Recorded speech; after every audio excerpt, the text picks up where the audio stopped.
Welcome unique creations Vakratunda महाकाय सूर्यकोटि समप्रभ निर्विघ्न कुरु में देव सर्वकार्येषु सर्वदा। आप सभी को सकट चौथ की बधाई हमारे जीवन से कर दो। दुख दर्द का नाश चिंतामन कर दो कृपा पूर्ण सबके काज। सकट चौथ 2024 की ढेरों शुभकामनाएं। माघ माह में आने वाली सकट चौथ का खास महत्व है। इस व्रत में भगवान गणेश की पूजा की जाती है। इस दिन माताएं संतान की लंबी उम्र की कामना के लिए निर्जला व्रत रखती हैं। इस साल सकट चौथ का व्रत 29 जनवरी को यानी रखा जाएगा। सकट चौथ को संकष्टी चतुर्थी, वक्रतुंडी चतुर्थी, तिलकुटा चौथ के नाम से भी जाना जाता है। संकष्टी चतुर्थी का व्रत वैसे तो हर महीने में होता है, लेकिन माघ महीने में पड़ने वाली संकष्टी चतुर्थी की महिमा सबसे ज्यादा है। सकट चौथ का शुभ मुहूर्त। चतुर्थी तिथि प्रारंभ 29 जनवरी को सुबह 6:10 से, चतुर्थी तिथि समापन 30 जनवरी को सुबह 8:54 तक। चंद्रोदय का समय रात 9:10। सकट चौथ की पूजा विधि। इस दिन प्रातः काल उठकर स्नान करने के बाद लाल वस्त्र धारण करें। पूरे विधि विधान से भगवान गणेश की पूजा करें। पूजा के वक्त गणेश भगवान के साथ लक्ष्मी जी की भी मूर्ति रखें। दिन भर निर्जला उपवास रखने के बाद रात में चांद को अर्घ्य दें। इसके बाद गणेश जी की पूजा कर फलहार करें। फलहार में सेंधा नमक का भी सेवन न करें।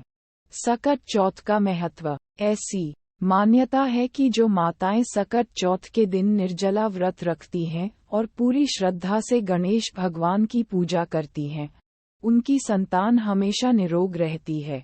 ये व्रत करने वालों पर गणपति भगवान की विशेष कृपा होती है। कहा जाता है कि इस दिन भगवान गणेश और चंद्रमा की पूजा करने से सारी मनोकामनाएं पूरी हो जाती हैं। इसी दिन भगवान गणेश अपने जीवन के सबसे बड़े संकट से निकल कर आए थे। इसीलिए इसे सकट चौथ कहा जाता है। एक बार मां पार्वती स्नान के लिए गईं तो उन्होंने दरबार पर गणेश को खड़ा कर दिया और किसी को अंदर नहीं आने देने के लिए कहा। जब भगवान शिव आए तो गणपति ने उन्हें अंदर आने से रोक दिया। भगवान शिव क्रोधित हो गए और उन्होंने अपने त्रिशूल से गणेश का सिर धड़ से अलग कर दिया। पुत्र का ये हाल देख मां पार्वती विलाप करने लगी और अपने पुत्र को जीवित करने की हठ करने लगीं। जब मां पार्वती ने शिव से बहुत अनुरोध किया तो भगवान गणेश को हाथी का सिर लगाकर दूसरा जीवन दिया गया और गणेश गजानन कहलाए जाने लगे। इस दिन से भगवान गणपति को प्रथम पूज्य होने का गौरव भी हासिल हुआ। सकट चौथ के दिन ही भगवान गणेश को 33 करोड़ देवी देवताओं का आशीर्वाद प्राप्त हुआ। तभी से यह तिथि गणपति पूजन की तिथि बन गई। कहा जाता है कि इस दिन गणपति किसी को खाली हाथ नहीं जाने देते हैं। सकट चौथ की कथा। पहली कथा पौराणिक कथा के अनुसार, एक बार देवता गण संकट में घिरे हुए थे तो वे कैलाश पर्वत पर भगवान शिव की शरण में आए। वहां पर भगवान गणेश और कार्तिकेय जी उपस्थित थे। भगवान भोलेनाथ ने अपने पुत्रों कार्तिकेय और गणेश से पूछा कि तुम दोनों में से कौन देवताओं के संकट को दूर करेगा। दोनों ने ही कहा कि वे देवताएं को संकट से उबार सकते हैं। भगवान महादेव ने कहा कि तुम दोनों में से जो पहले धरती की परिक्रमा करके आएगा, उसे ही देवताओं के संकट को दूर करने का अवसर मिलेगा। ये सुनते ही कार्तिकेय मोर पर सवार होकर पृथ्वी की परिक्रमा करने चल दिए। गणेश जी का वाहन मूषक था और उससे पृथ्वी की परिक्रमा जल्दी कर पाना संभव नहीं था। तब गणेश जी ने अपने माता पिता की परिक्रमा करनी शुरू कर दी। 7 बार परिक्रमा करने के बाद वे अपने माता पिता को प्रणाम करके एक तरफ खड़े हो गए। कुछ देर में कार्तिकेय वहां आ गए और स्वयं को विजेता बताने लगे। इस पर शिवजी ने गणेश जी से पूछा कि उन्होंने पृथ्वी की परिक्रमा करने की जगह माता पिता की परिक्रमा क्यों की। तब गणेश जी ने कहा कि माता पिता के चरणों में ही समस्त लोक होता है। ये सुनकर भगवान शिव प्रसन्न हुए और गणेश जी को विजयी घोषित किया। उन्होंने गणेश जी को देवताओं के संकट दूर करने का आदेश दिया। साथ ही गणेश जी को आशीर्वाद दिया कि जो व्यक्ति चौथ के दिन व्रत रखकर तुम्हारी पूजा करेगा और चंद्रमा को अर्घ्य देगा, उसके सभी संकट दूर होंगे और पाप मिटेंगे। उसे पुत्र, धन, सुख, समृद्धि आदि की प्राप्ति होगी। दूसरी कथा पौराणिक कथा के अनुसार, एक नगर में एक बुढ़िया थी। वह गणेश जी की परम भक्त थी।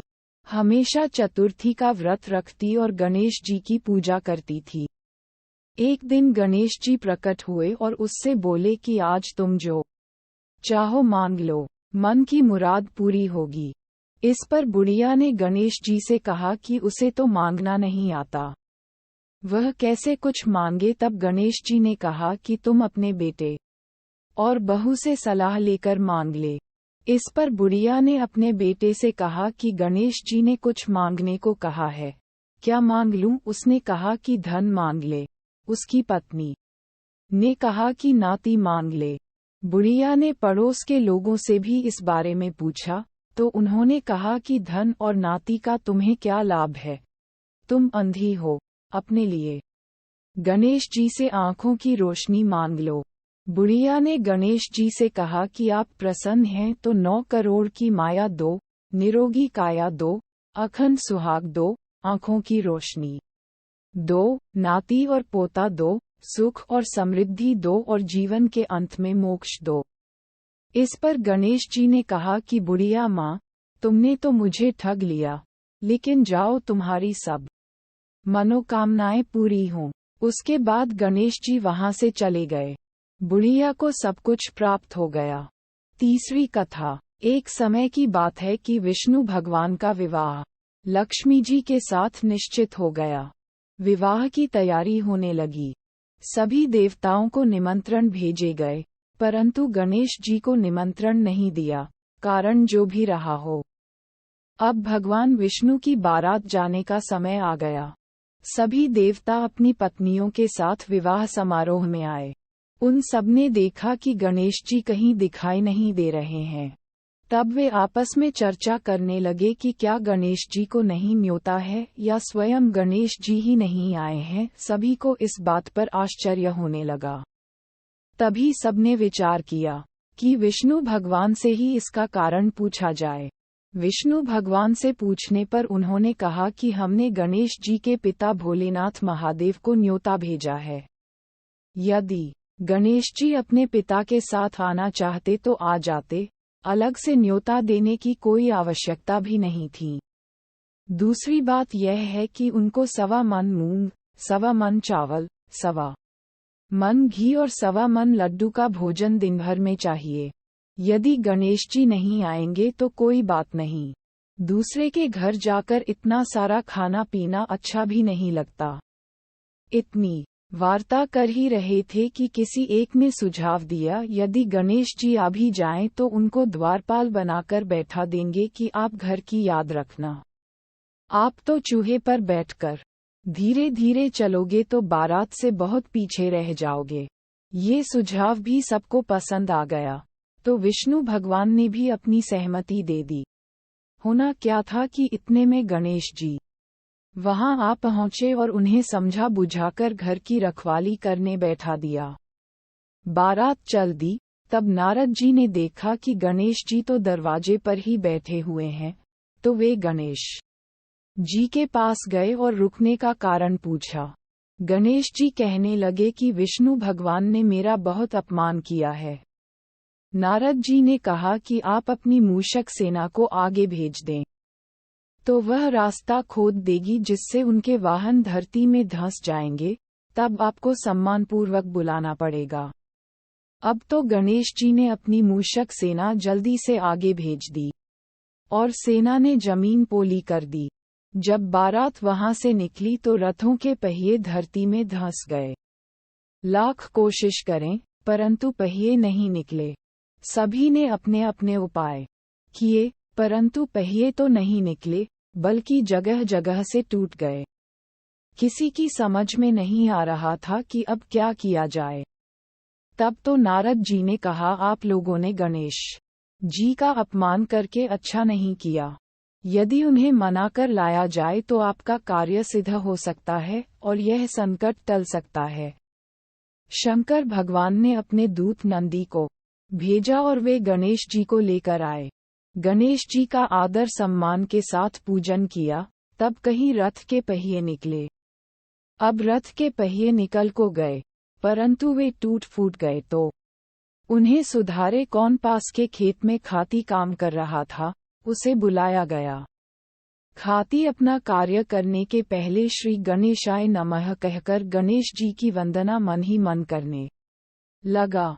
देखते ही देखते खाती ने सभी पहियों को ठीक कर दिया। तब खाती कहने लगा कि हे देवताओं, आपने सर्वप्रथम गणेश जी को नहीं मनाया होगा और न ही उनकी पूजन की होगी, इसीलिए तो आपके साथ यह संकट आया है। हम तो मूर्ख अज्ञानी हैं, फिर भी पहले गणेश जी को पूजते हैं, उनका ध्यान करते हैं। आप लोग तो देवतागण हैं, फिर भी आप गणेश जी को कैसे भूल गए। अब आप लोग भगवान श्री गणेश जी की जय बोलकर जाएं, तो आपके सब काम बन जाएंगे और कोई संकट भी नहीं आएगा। ऐसा कहते हुए बारात वहां से चल दी और विष्णु भगवान का लक्ष्मी जी के साथ विवाह संपन्न करा के सभी सकुशल घर लौट आए।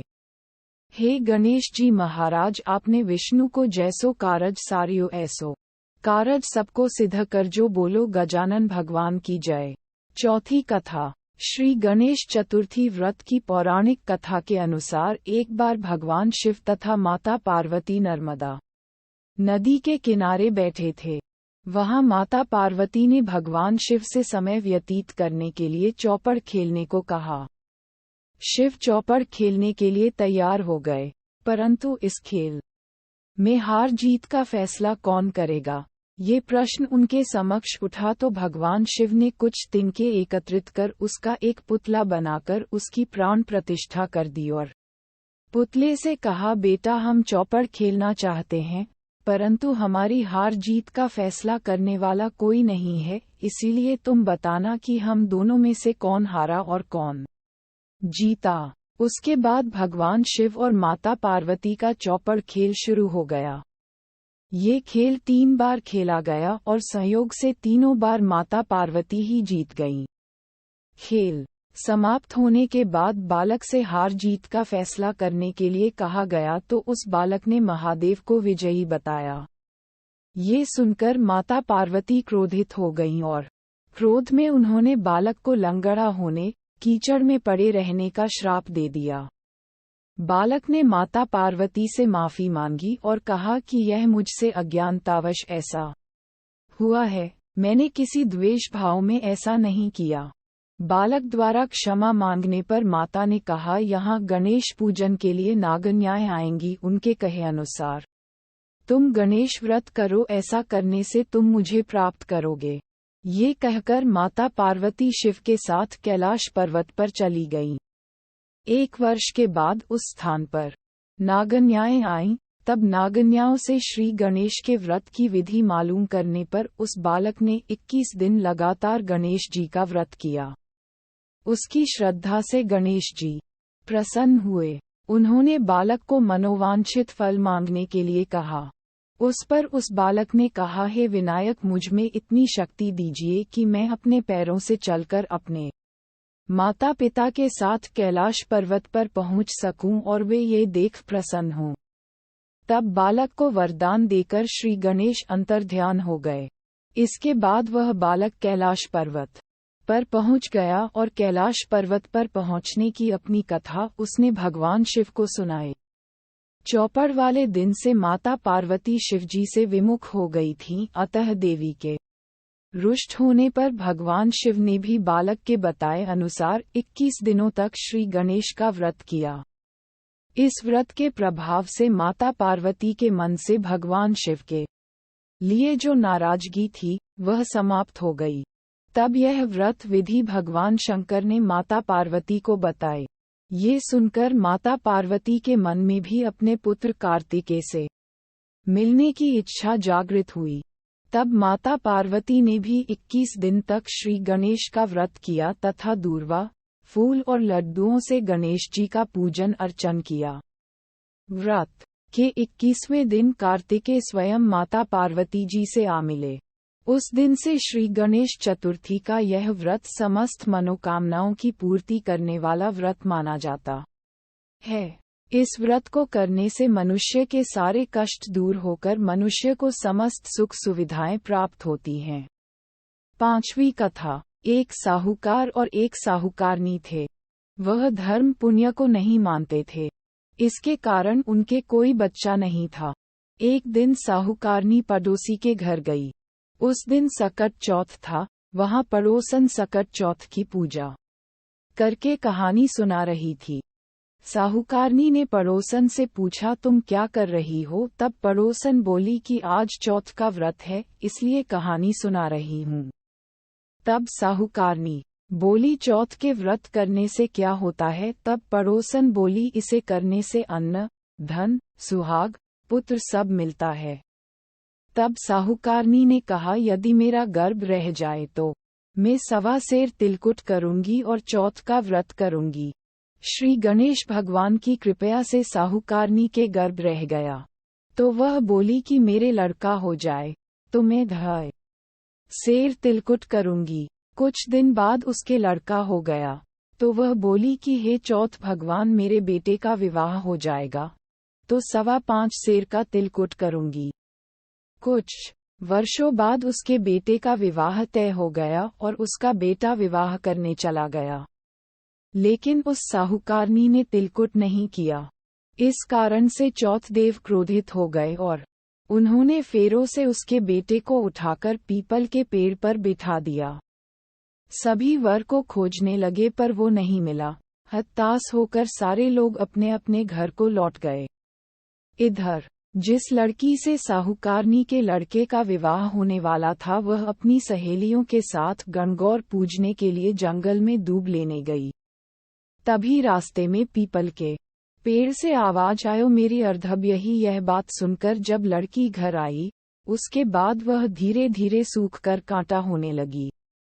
एक दिन लड़की की मां ने कहा, मैं तुम्हें अच्छा खिलाती हूँ, अच्छा पहनाती हूँ, फिर भी तू सूखती जा रही है, ऐसा क्यों? तब लड़की अपनी माँ से बोली कि वह जब भी दूब लेने जंगल जाती है तो पीपल के पेड़ से एक आदमी बोलता है कि ओ मेरी अर्धव्यही, उसने मेहंदी लगा रखी है और सेहरा भी बांध रखा है।